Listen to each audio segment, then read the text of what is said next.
Well, good morning and welcome to the rundown, an in-depth discussion looking at the ASCE infrastructure report card and an opportunity to learn more about the status of our federal funding for infrastructure. I'm Andrea French, Executive Director of TAG Transportation Advocacy Group, and I am joined today with special guests Wayne Klotz and Anna Denecke.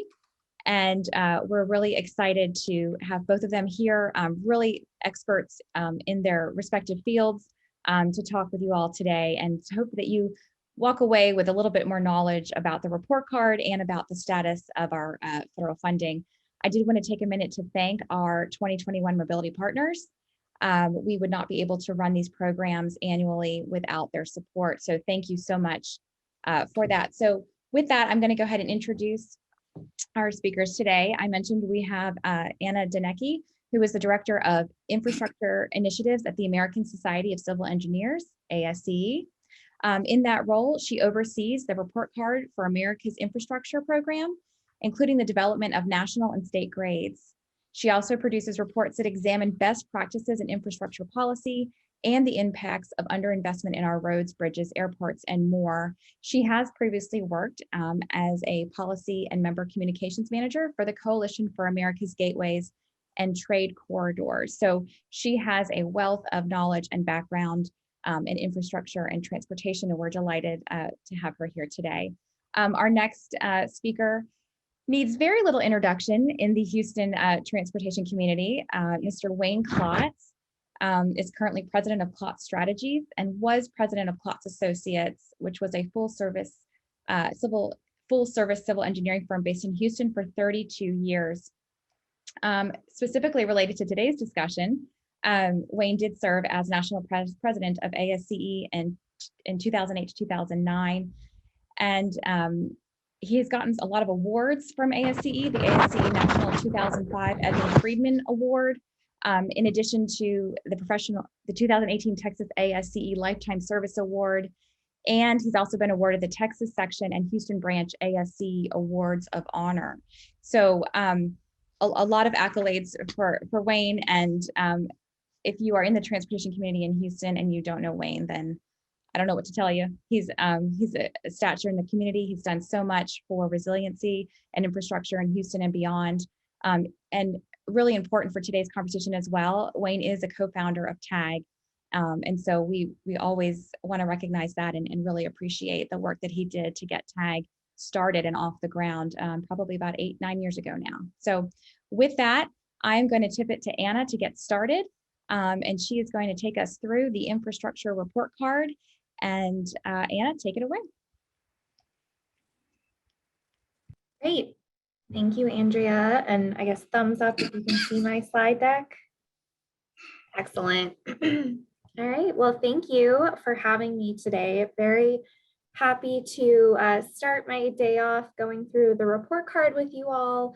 My guess is that some of you, if not many of you, have already seen at least some version of this presentation or the headlines about the report. So I will focus most of my comments today on a few sort of behind the scenes takeaways or trends, some big picture thoughts on the grades. But first, let me briefly go over what the grades are. So hopefully you may have seen we released new infrastructure report card grades on March 3rd.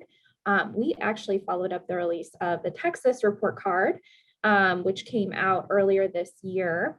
Across the board, our report cards follow the same methodology. So no matter what system of infrastructure we are assessing, we do so in terms of this prism. We have 8 key criteria. They are capacity, condition, funding, future need, O&M, public safety, resilience, and innovation. So if we are assessing roads nationally or we are assessing ports in Texas, these are our 8 key criteria. Very briefly, we all may remember our report cards from grade school. It's a similar concept. In general, most of our systems earn, unfortunately, in the C's and D's. We do have a couple of B's. The F grade is pretty rare. And I like to pause on this because I think sometimes, especially in headlines, we see, oh, America's infrastructure is failing. We're actually not saying that at all. In order to earn an F, you really would have to have system-wide failure. The only F we've assigned in recent history was to the energy grid in Puerto Rico after Hurricane Maria. So that is really the level of system-wide failure we'd have to see, even if an asset, God forbid, a bridge falls down. For example, in Minnesota, 10 or so years ago, the whole system of bridges has not failed. So an F is pretty unusual. Similarly, an A is pretty unusual. And we'll talk about, we'll explore that a little bit more when I get into my conversation with Wayne. But really an A would have to be the system is exceptional and fit for the future. Essentially brand new. Sometimes I like to say, apart from when you buy a brand new build, so brand new house, you wouldn't necessarily go and replace your dishwasher, your appliances, your roof, your floor every single year. That's not the best use of your funds, nor is that necessary. So we actually, an A is unusual, and it is essentially the system is brand new. It's not necessarily the best use of taxpayer dollars, especially when the public and the federal government, state government, local governments are being good stewards of taxpayer dollars. There are a lot of priorities out there. Infrastructure should be a top one, but it is not the only priority. So with that, let me go into the grades just a little bit. Again, my guess is you may have seen at least some of the top line headlines from this report card. The big news was that for the first time in over 20 years, America's infrastructure GPA was a C-. It was out of that D range. So going back to that key, what these grades mean, that means in general, our infrastructure is in mediocre condition and requires attention. We actually had several categories go up, of course, because our GPA overall kind of hovered and jumped from that D+ to a C-. And in general, one of the biggest jumps, one that I like to pause on, is drinking water. Drinking water in 2017 was a D. In 2021, it was a C-. I think we saw to some extent, especially at the federal level, but also in state governments, sort of a reckoning after Flint. I think a lot of communities looked around and thought, oh my gosh, we could be the next Flint. We don't know where our infrastructure is under the ground. We don't know what condition it's in. We don't know what it's made of. So there was a lot of funding as well as a focus on asset management that was directed to drinking water infrastructure. The parallel I like to draw is actually to bridges, again, about 10 years ago with the collapse of the Minnesota Bridge. I think there was a lot of realization that attention and funding needed to be directed towards these assets. So that was the highest jump. We also saw some of the port or multimodal freight infrastructure grades go up. We saw some additional funding directed towards these systems. We saw improved policy at the federal level as well, sort of an understanding from Congress that freight doesn't just move on roads, it doesn't just move on rail, it actually quite frequently moves on those two modes, plus through ports, plus on the inland waterways, especially if you're at the agricultural sector. So some targeted funding and some improved policy at the federal level. So I mentioned, and actually let me go back just to draw your attention to one thing. Transit is the lowest grade in the 2021 report card. It was also the lowest grade in 2017. I mentioned that I know this is a transportation group, and we were a little frustrated by that. I think, on the East Coast out here, we deal extensively with legacy systems. It's not just us. There's an old legacy transit system in Chicago and San Francisco, but also the percentage of Americans that have access to transit is under 50%. So not only is the system underfunded and there's a significant state of repair backlog, but there's also just inadequate access. And I know that can be a challenge in areas like Texas, although some of your cities have prioritized and tried to focus on this area and improve the accessibility of their transit systems. Okay, so I mentioned I wanted to spend a few minutes talking about some takeaways, some macro trends from the report card, maybe dig in a little bit beyond just the grades. So let me do that now. First of all, I think one of the macro trends that we can draw from this report card is, surprise, surprise, maintenance backlogs continue to be an issue. We particularly see this in the surface transportation areas. I mentioned transit, but we have a significant backlog in roads, and there's also a maintenance backlog in rail along the Northeast Corridor, the Amtrak route, in bridges as well. I talked a little bit about drinking water. Asset management has been mandated, as you all likely know, in surface transportation for a while, and that is helping to direct limited funding. And we also are starting to see that in the water sector. I mentioned drinking water. We're hoping continued focus and improved policy within wastewater and our new category, stormwater, as well. The second trend I want to emphasize, I think this one is really interesting. Essentially, it can be boiled down to funding works, investment works. Many state and local governments have continued to prioritize infrastructure investment. I think we're up to 38 states. It was 37 as of publication of the report card, but Missouri just passed a gas tax increase. So 38 states have, and that, those are states as blue as California and as red as South Carolina or Alabama. They have raised their gas taxes, and subsequently voters have supported the elected officials that made those decisions. 97% of state lawmakers that vote on infrastructure investment are reelected. So state and local governments are investing. That is helping us essentially maintain the status quo. I'll channel our chair of our report card. Her name is Christina Swallow. She's the director of Nevada DOT. And she always talks about, essentially raising the gas tax at the state level is enormously helpful, but it returns you to sort of a steady state.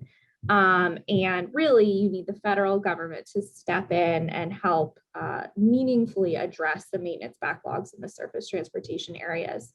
So that leads me to the fact that where the federal government has invested, inland waterways, ports, aviation, where there have been upticks, that moves the needle. So in the categories that we saw increased grades, we saw increased investment. Finally, sort of one of the macro trends that I like to talk about is there are still infrastructure sectors where data is scarce or unreliable. This is a little bit less applicable to this audience.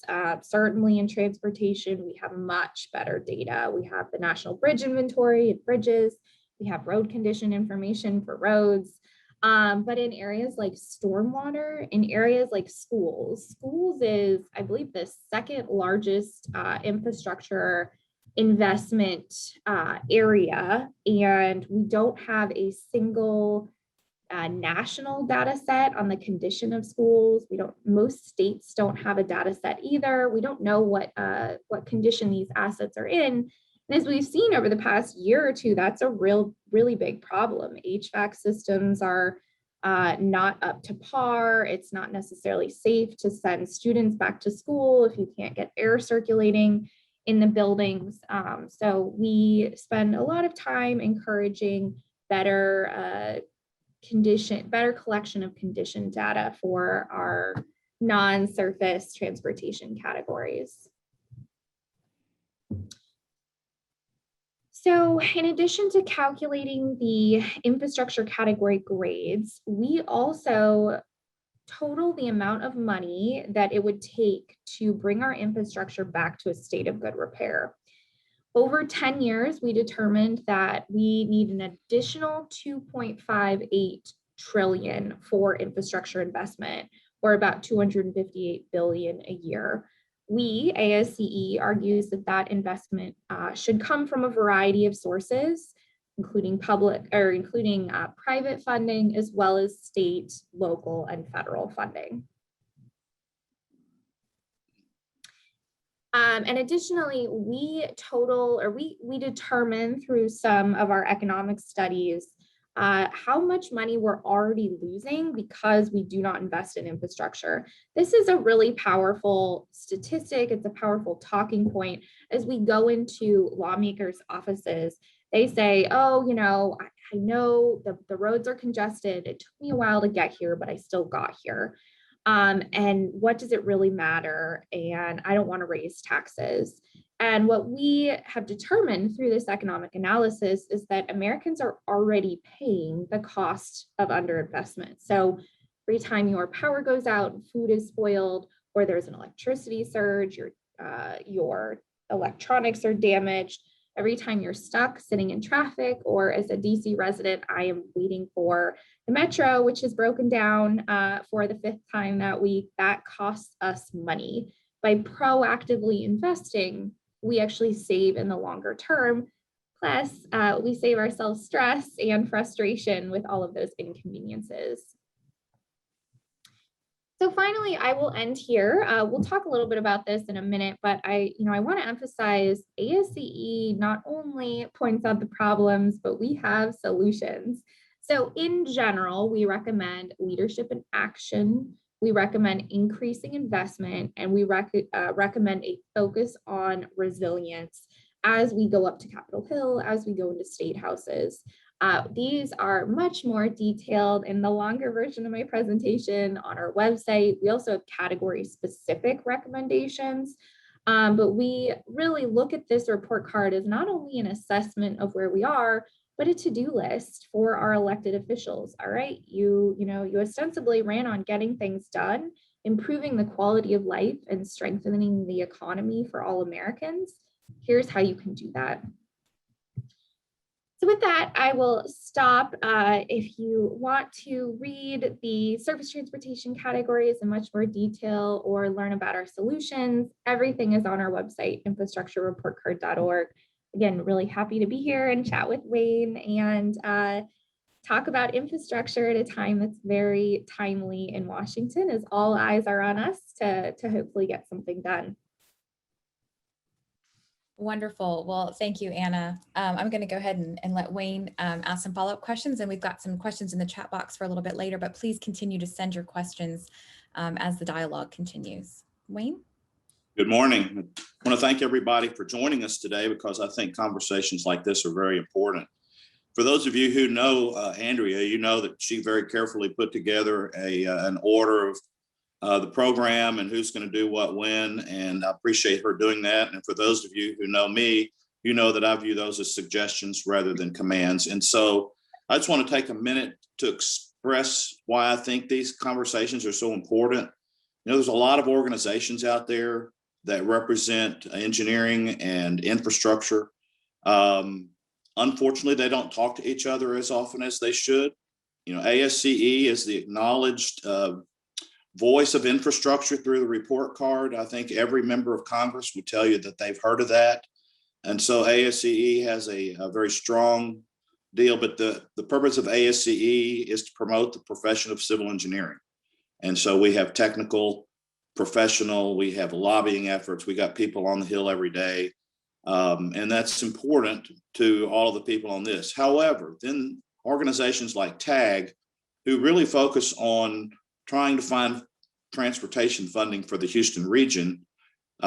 We have relationships with members of Congress, personal relationships from some of our members where we can actually get in and have more intimate conversations. And so it's so important for organizations to talk to one another. And that's why I appreciate Anna being willing to join us today and all of you who are on the call, because there is a place for you to help us move the ball forward, and we'll talk about that later. So now I'll go back on the script. As a parent, as most people who are parents, I wish all my children would always get straight A's. I have 4 children. They are all very productive adults. None of them always got straight A's. And so to Anna, I would ask the question, ASCE publishes this report card. It's been report cards all the way back to Bush 41. That was actually the first one, and the grades have never gotten very high. So what grades does ASCE believe would get us to an acceptable condition for our infrastructure? Sure, thank you, Wayne.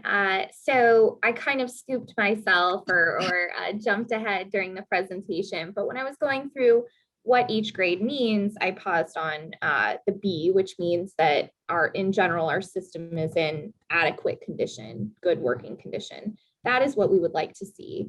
We do not by any means ask or would like Congress or state houses to spend willy-nilly on infrastructure systems to make sure that they are, brand spanking new and, excess capacity. We just want our systems to be in good working order. So we want to see a B. Okay, I think that's very helpful because I think a lot of times folks look at it and go, I guess we need A's, and what you're saying is we really don't. So I'm a big one for let's communicate clearly to one another. ASCE also published grades on 17. That's 1-7. I mean, it's like we invent new systems every report card because they weren't 17 all the way back when Bush 41 was president. Oh, by the way, just for your information, Bush 41, we claim him as a Houstonian, and he lived here half a year, and he was a great Astros fan. So you need to keep that in mind as we go forward. But in the 17, as you lobby Congress, do you view that all 17 are equal and worthy of the same level of effort, or are there some tiers and priorities? Yeah, I definitely think that sometimes when I get this question, it's like picking between my children. Like, yes, they're all equal, and we all, we support all types of infrastructure. We want to see sound policy in all 17 areas. But I do think there's a couple really high priority areas. First of all, as I mentioned, transit is the lowest grade.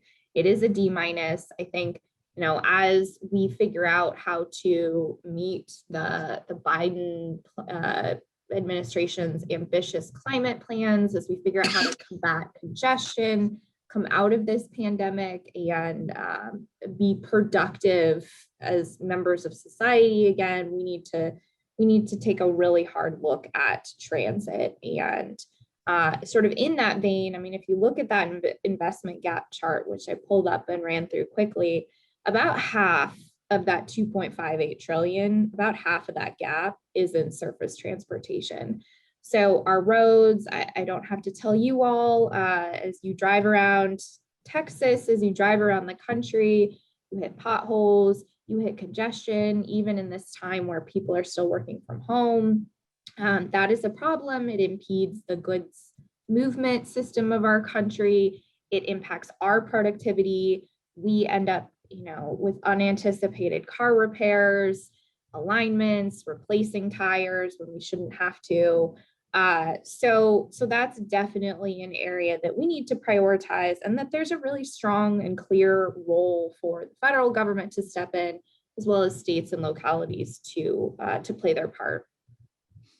Okay, I appreciate that as well. I will say it's been interesting for me to watch through my career how we went through a period where local governments started relying on state government to provide more and more funding, and then state governments started relying on the federal government to provide more and more funding. And so sometimes I think everybody focuses at the federal level, which is where the big dollars are, but we should never forget that there is a critical part that needs to come from the states. And I don't mean that they get the federal money and then the state distributes it. The state needs to put in money, and the local folks need to put in money as well. All right. We'll move forward. It's definitely a three-legged stool. But the federal, state, and local governments all need to play their own part. And I think, when you look at mega projects on the freight system, there's a clear national interest in getting those done. And let's bring in the federal government and have them be a strong partner. In other areas, bike lanes or projects that benefit the local community, it seems like there's a stronger role for the locals there, not necessarily even state or federal. I agree. And I can tell you that there are times when at the local level, I think the local infrastructure communities need to be more vocal and more specific about what the local needs are. I think sometimes we get a little generic, or we just assume that the elected officials know what they're doing and are going to take care of everything. And my experience is that may not always be the case. So let's shift gears here a little bit. I will say, as we move to the next topic, for me, it's kind of like deja vu all over again. The Biden administration has come in and proposed the American Jobs Plan, which is where all the infrastructure dollars are coming. However, when we elected the last Democrat president, which was Barack Obama, he came in and he had what was called the Stimulus Act. I happened to be president of ASCE when that happened. We had a report card that came out. We were told that infrastructure was going to rival what happened from Roosevelt during the Great Depression. And we all got behind it. And fortunately, we put our grades out while Congress was debating. They passed the bill. And when push came to shove, out of the total funding in that bill, a whopping 7% went for infrastructure. That's 0.7, not 1.7 or 7.0. So can you tell us the status of the administration's American Jobs Plan, where it is, and perhaps what we need to be doing about it? Yes, I think there are many in the infrastructure community and outside of it that look at ARA as a missed opportunity. There was, that's where the Tiger program came from.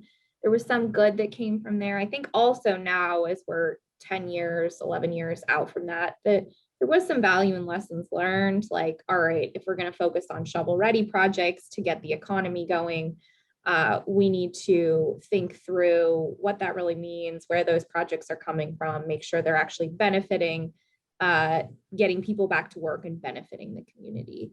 But yes, this time we are, I would say, more than cautiously optimistic. We are very optimistic that a robust infrastructure investment package is going to get through Congress. So President Biden proposed the American Jobs Plan. I don't have to tell most of you on this.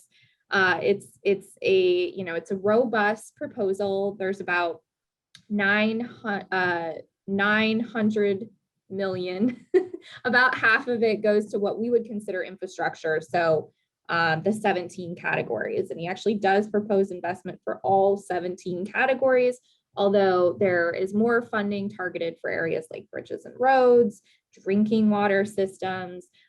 He has a focus on hazardous waste, so brownfields, a little bit less than what we would like to see for instance, for dams and levees. I know this is a transportation group, but of course, flood control is a very big issue for communities across the country, but particularly in Texas.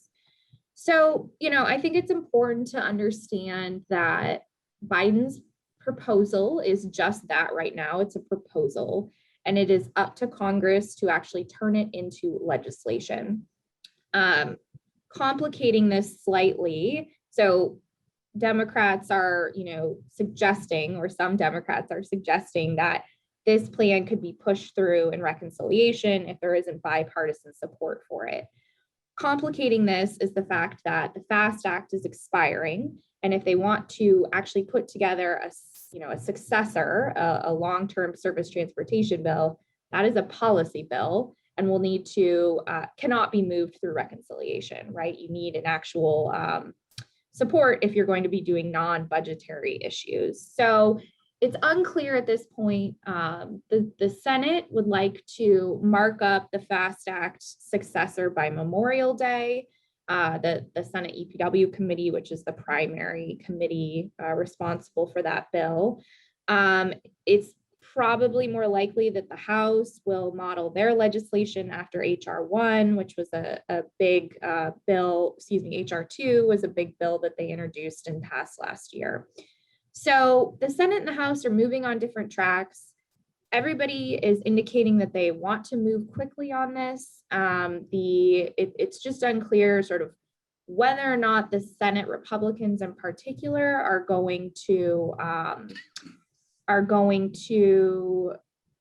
budge on pay-fors, whether the House Democrats are going to budge on pay-fors. They really have different ideas on how to pay for this legislation. And right now, does not seem like either side is budging. However, Shocking. Biden, has invited Senate Republicans to the White House. They met earlier this week. They're meeting again.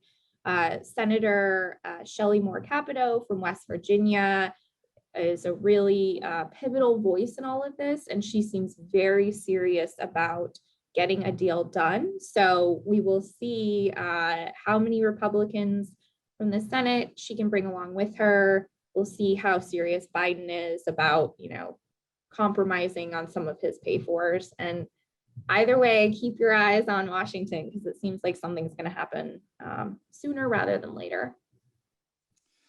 I love your optimism. And we're not surprised that Democrats and Republicans aren't particularly friendly these days. So there's a proposal that you say is not yet a bill. Is there a lobby effort underway where ASCE is providing through the congressional committees specific recommendations on things that should be included in the bill, and more importantly, how to pay for it? Because I have yet to find a person in Congress who would say they are against infrastructure, but I can count in the hundreds the many that are willing to vote against it if they have something else they want to spend money on. So what is the backroom activity going on right now to help style these bills? Sure, great question. So first of all, yes, ASCE is, first of all, very purposeful about when we release the report card. We release it every 4 years. As I mentioned, we really look at it as a to-do list for the new president that was just elected, his administration, Republicans and Democrats in the House and Senate. So we are working with the committees to make sure that our priorities make it into the legislation. Let me walk through a couple of areas we're specifically focused on. I think, President Biden has said he wants every dollar of an infrastructure investment package to be spent on projects that are resilient. And we are focusing the congressional authorizing committees on what that really means. Okay, you want to be resilient. How do you actually make sure that the dollars are going towards resilient projects? First of all, we would say, asset management is a huge part of that. You can't improve your resiliency if you don't know what condition your infrastructure is in and bring it back to a state of good repair. So we have spent time with the authorizing committees talking about how they can incentivize asset management, how they can work with especially smaller municipalities and cities to bring up the capacity and technical understanding of asset management. We also are encouraging congressional authorizing committees to consider our standards. We have a series of standards, ASCE 7, as well as others that really make sure the infrastructure is built to withstand the storms or the seismic issues, whatever the major events that could happen in your region are. I know this is something that Texas has had to contend with Harvey and other major storms. So we want to see this technical information sort of percolate, and really we want to make sure that as communities build back, that they're building back better, and that it's insanity if you get hit by a storm and every time your utility pole falls down, you just build it back the same way. ASCE has standards to actually determine how that pole should be built, what the width should be, what it should be made of. So if you're going to build it back, you might as well do it the right way. I also mentioned we aren't super thrilled with the levels of investment in dams and levees, so and flood control in general. So we are working with the committees in Congress to try to strengthen those provisions when they actually become legislation, increase the focus on those areas to hopefully shore up that infrastructure if a bill passes. On the pay-fors, so we are agnostic on whether there is a efforts to undo the Trump tax cuts, whether the funding comes from, as Senate Republicans have proposed, a tax on electric vehicles.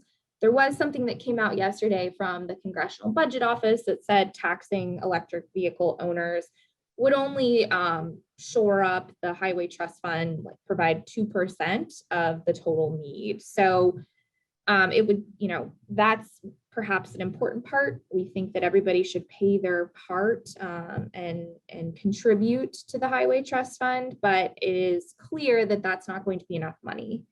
We have long supported increasing the federal tax on fuel. Wayne, I know we've had a lot of conversations. There's not a whole lot of appetite to do that, especially after the pandemic and after middle class, lower class families have really been hammered by this most recent economic downturn. So, the bottom line is we support user fees. We want to see bipartisan agreement, and we are glad that there are a number of options on the table. And that's why you elect your elected officials. They have to make the hard decisions. So we want to see them make the hard decisions. I agree. They're the ones that have to vote. There are those who say, though, it's not the job of the engineering and infrastructure community to determine how you pay for these things. We're the ones that can provide them the information. But I'm just going to tell you, my experience in real life is they need help coming up with ways to pay, because they think the ways to pay are the way they lose elections. And so anything that we can do to help them, to hold their hand, to encourage them, to tell them infrastructure is not free, but to give specific recommendations, I think that would be helpful. You did talk about one thing I want to go back to. You talked about how the administration is saying they want all infrastructure to be resilient. I find that is a word that is widely used and widely misunderstood. Could you tell us what your definition of resilient infrastructure is? And is that different than sustainable infrastructure? See, I actually know the answer, but I'm asking questions and you're the expert today. Put me on the hot seat. Well, yes, I think you're absolutely right. Resilience has become this buzzword, and I think it's not an out, but it is definitely a talking point but that we see elected officials use. Investment has to be resilient, our communities have to be resilient, which is why we're spending so much time on Capitol Hill reminding lawmakers that we actually have the tools to improve the resiliency of a community. So I think our definition of resilient infrastructure is the infrastructure can withstand increasingly severe storms, it can protect communities, and it can facilitate essentially getting back up on your feet quickly. So, and then in terms of how that differs from sustainability is, as we say, the triple bottom line. So you could have a resilient project that's not necessarily sustainable. For example, you build a huge wall along the ocean so that you stop chronic flooding in communities, but that's not necessarily sustainable. It doesn't benefit, it may not benefit the triple bottom line. It's important to be sustainable. It's important to be resilient. It's important to make sure that the infrastructure is benefiting the community that you're building it for, but you also need to make sure it has economic benefits as well. You want to add on to that, Wayne? No, you did very well. I would just say from the resilience standpoint, I had the privilege of serving on the Community Resilience Task Force, which is under the Department of Homeland Security. And I learned a lot on that because resilience is not just for like bridges or water systems, it's for every critical system in the community. But resilience has to do with anything that's considered a critical system. How quickly can it get back up and operating after either a natural or man-made disaster? So that's the official government definition. You got sustainability correct with the triple bottom line. So I'll give you your gold star for the day. But what I used to tell people was that all resilient infrastructure is not sustainable, but all sustainable infrastructure is resilient. And it's just because it's a broader definition. But again, like I said, I think sometimes we just need to stop. We assume everybody knows what all the words mean, and they don't. And that's why there are definitions out there. And so for those who are working on sustainable, and every community in US is working on sustainability, that is the accepted definition. That's what the Institute for Sustainable Infrastructure uses. That's what all of the major owners who are building sustainable infrastructure agree to. So just remember what it really does. You build it strong, then you build it environmentally sensitive, and then you make sure you're not damaging communities. And those are the three. So, okay, that's very helpful. Let me see, where am I? Because I went out of order. Sorry, Andrea. Well, okay, I'll throw you the softball. Anytime that engineers stand up and say, guys, infrastructure is deteriorating, it's outdated, it needs to be redesigned, it needs to be rebuilt, it needs to be resilient, blah, blah, blah. There's a big group of people go, oh, we don't need to listen to you guys. You just want more work. So, you're self-serving and go back to where you were, because we don't need you in here trying to take money. How do you respond to that? Sure. Well, civil engineers, part of the reason why I enjoy working for them and with them and for ASCE is they are dedicated to protecting public safety and health. I think, they are the experts on built infrastructure. They are the experts on the bridges and the roads and the drinking water systems. And so they have the capacity and the ability to assess whether it's in good condition, whether it is keeping communities safe, where the priorities are. I think just like you would go to the doctor and trust their opinion to make an assessment of your health and provide recommendations of what you need to do better, or what you need to do less of, or what you need to do more of, you would trust civil engineers who can make that assessment about our built systems.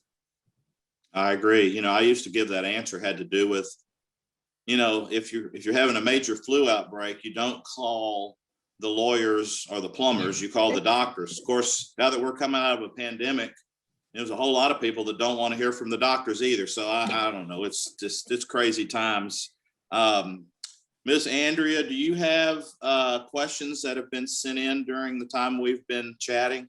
I do. Yes, I do. Okay. You want to throw those out there? I would love to do that. So Geety Zarenkalk asks, and this kind of ties in with a couple of their questions, but how does Texas kind of stack up against other states? And then when you make your report card, it is kind of just a general assessment. So one state might be really great with their grading on their roads and bridges, and another might be really bad. And I guess that just drags down kind of the general grade. So there were some questions about further defining that. I think that's for Sure. Let me start with the second question first. So our national report card is developed independently of state report cards. So when we do our national grades, we rely on national data sets, preferably collected by the federal government. So I mentioned FHWA's National Bridge Inventory. We rely on that to develop the National Bridges grade. State, and that's why, part of the reason why it's a real challenge when there isn't available data on systems like stormwater infrastructure, schools. Sometimes we work with partners in those spaces. So the National Municipal Stormwater Alliance and WEF was a great help to us when we did add that stormwater category. They have information on the condition of their members' assets. So those are developed independently. State report cards are developed by our volunteers at the state level. I think I saw Griselda on this line. She was involved with the development of the Texas report card. Again, those rely on state level data. So we do have we have a committee, a review committee that reviews every single state chapter. make sure that, that it's in line. It's essentially a peer review process. Make sure it's in line with the other states. In terms of how Texas stacks up, so the overall GPA is a C. That is a little bit higher than the national average. So that's an indication you're doing a little bit better than the national average. Your bridges are a B minus. You do have a really, really strong bridge network. I believe only 1% of your bridges are structurally deficient. So you're doing much, much better than the national average there. Again, I don't have to tell any of you, your flood control infrastructure is lacking. I mean, there's obviously been a little bit of a priority there. I know Houston has passed some bond measures to invest in flood control. There is improving coordination among the many municipalities and flood control districts in the state, which is really exciting. And at the national level, we're all kind of watching how you're doing it and learning things from you all. Roads and bridges, roads and highways is a D+, which again is not great, but it's better than the national average of a D. So, you have your priorities. Obviously, you are a huge state with a lot of systems to maintain. And so continued maintenance, proactive investment, and focus on flood control infrastructure is some of the top line messaging from your report card. Thank you. Then we have some other questions, and again, they're kind of similar, but with the transit piece, how do you account for regions where transit makes sense and transit doesn't make sense, and how does that kind of tie into the grades that you give transit? And then kind of similarly, I think the parks question, does that include all national parks, state, county, city parks? And I think the same would be kind of for transit. How are you gauging some of that by region?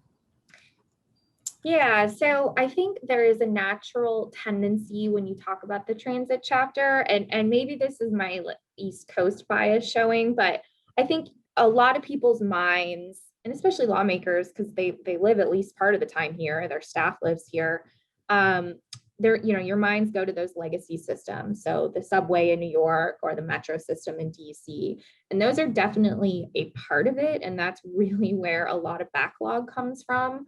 But that's not the only transit infrastructure that we're looking at. So we also look at buses. We look at remote systems, so systems that pick up either disabled individuals in cars, or systems that serve rural communities, and quite often those vehicles are past their expected service life. I'm trying to pull up my data points here, but essentially, buses are on average like 8 years old when they should only be 7. So it's not just the like heavy rail systems that are suffering from underinvestment. One of the things we talk about is basically our population is aging. Those people that are getting older and live in rural areas need to access healthcare. They need to access grocery stores, and so the lack of available service is really a hamper. It hampers economic ability, and it also hampers public health. And then, what was the other question? About parks and parks. National parks, county, city, state parks. Yeah. Yes. So our parks chapter looks at local, state, and national parks. And we actually also look at some of the parks run by like Fish and Wildlife and some of the other federal agencies. Parks is one of my, it's a kind of a good story. While this happened too close, like we aren't seeing the impacts of this yet, Congress actually passed the Great American Outdoors Act last year. And so the investment, it's going to put a lot of money into the national parks as well as state and local parks. And while we haven't seen the impacts on the condition of the systems yet, our investment gap is actually going to shrink by quite a bit because of that bill. So you know, parks, you think of like green spaces and those are important, but parks are basically mini cities. They have drinking water infrastructure, they have roads, they have bridges, they have wastewater systems, and there's a lot of deferred maintenance. This Great American Outdoors Act, passed with, you know, huge bipartisan support, is going to go a long way towards improving the condition of those systems and, you know, enhancing the facilities and the places that we all have, you know, love and have probably grown to love even more in the past year. Thank you. We have a question from Tim Lomax with GTI. His question is, how much new money is in the GOP proposal? So we talked about kind of the variances in the concepts and approach to the infrastructure plan. Goodness, I should know that. I think it's 600. I think it's, I think he's saying new money. So yeah. Yes, it is all new. I mean, listen, it's a plan. It's not legislation. So it's not entirely clear how this money would be distributed. It's definitely not entirely clear how, you know, whether or not they'd funnel it through existing programs and just use this as a replacement for the, you know, the FAST Act authorization. I think the total is 600 billion, but now I'm doubting myself. I do know a significant amount of it goes to roads and bridges. So that is the focus of the bill. They do have some money for drinking water infrastructure and aviation and ports, but they really would prioritize any new dollars or replacement dollars for bridges and roads. Okay. So yeah, Tim says, I've heard it just continues. Most of it is an existing stream of money. So that was kind of, I guess, his question. It's possible that, I think we really don't know. It's possible that there is also like a conflation of the ongoing FAST Act reauthorization conversations with this bill or this proposal that Republicans have floated. And quite honestly, they may be being vague on purpose. So there's not concrete lines yet of what would be new and what would be just a repackaged FAST Act. So what you're saying is you have to pass the bill before you can read it to know what's in it? No, you just have to see actual legislative text, which we have not seen yet. Thank you. And thank you, Tim, for a great question. So Jack Drake, you met Jack recently. He was asking, what surprised you? What has surprised you with the report card? I mean, currently, I guess, would be the most recent one. Any surprises in the research? That's a great question. I like that question. You know, I think the aviation grade was actually a really interesting story. You know, we were a little bit, I mean, the aviation grade went up. It went from a D to a D+. And so we had to come out with this report that said, you know, in the middle of the pandemic, when passenger rates were really at all-time lows, the grade has actually gone up. And part of that is because Congress provided some additional funding through appropriations for aviation infrastructure during the pandemic. I think there was, especially a couple of months ago, there was some feeling that, oh, we talk a lot about the capacity of airports and, oh, nobody's flying and capacity doesn't matter and why are you harping on this? But in reality, and I think we're already seeing this, if you look at after 9/11, if you look at after the 2009 recession, passenger volumes always return. And so we want to make the case that investing now, adding terminals, adding gateways, adding runway capacity will really benefit us long term. And I think we're already starting to see a little bit of the economic uptick that resulted from this additional funding Congress provided for airport infrastructure. Okay, great, thank you. And that was all the questions from our audience, but I did want to kind of round out the discussion I think I failed to mention that this is Infrastructure Week, and that's why we're doing this program. And we do have a gathering this evening to honor Infrastructure Week with our director, our local director of Public Works, and our TxDOT district engineer to kind of spotlight infrastructure. But to Wayne's point, you know, gosh, when you've been in it this long, we talk about it a lot. It's really hard to make that connection. Everybody supports infrastructure, but when it comes down to getting down in the nuts and bolts and getting it done, it's really difficult. And so I would ask you, Anna, what is your directive to organizations like TAG? And how do we continue to navigate and advocate in a really efficient and effective way, kind of keeping in mind that this has been going on for a long time? Is there a, you say, if only we did this better, you know, what would it be? Yeah, I mean, I think we are at this hopefully watershed moment. And I think, you know, let's remember the passage of Obamacare. And, you know, when you deal with healthcare, it's so personal, and the elected officials, especially in Congress, their phones are ringing off the hook. I mean, sometimes they shut down because the call volumes are just so high. And infrastructure is really important, but there isn't that similar, you know, groundswell. And frankly, I understand that. I mean, your healthcare is so personal.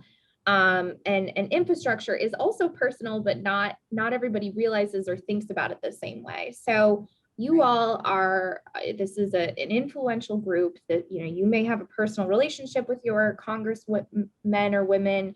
You may be business leaders in the community. And even if you're, you know, starting out in your career, pick up the phone, call your member of Congress, say, this is important to me, and here's why. I started out my career as an intern on Capitol Hill. I answered the phone. And, you know, if you've never called your member of Congress, that might be a little bit intimidating. Trust me, it is an unpaid intern.